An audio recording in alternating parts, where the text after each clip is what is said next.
Mon top 10 des meilleurs romans que j'ai lus en 2025. En 2025, j'ai lu 78 romans et je vous présente les 10 meilleurs. En 10e position, Lost Boy, édité chez 404 dans leur gamme À travers le miroir, une réécriture sombre de l'histoire de Peter Pan qui se veut aussi être un préquel qui nous fait découvrir l'histoire du Capitaine Crochet. En 9e position, Hadès et Perséphone, le premier volume A Touch of Darkness, édité chez Hugo Roman.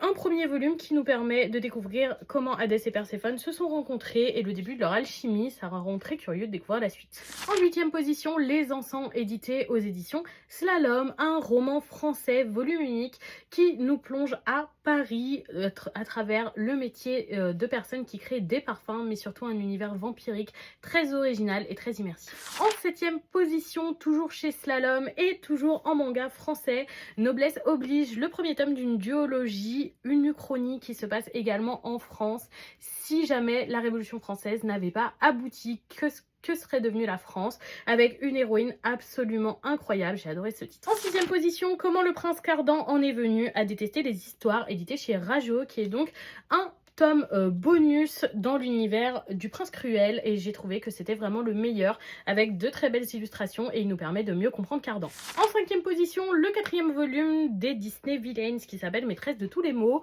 On se plonge cette fois-ci dans l'histoire de Maléfique et comme d'habitude avec cette série, c'est un grand coup de cœur pour moi. En 4e position, Impitoyable Serment, édité chez De Saxus, le second et dernier volume de la duologie Lettres d'Enchantement. J'ai absolument aimé cette histoire qui nous parle de Dieu, mais avec une superbe romance et beaucoup de rebondissements.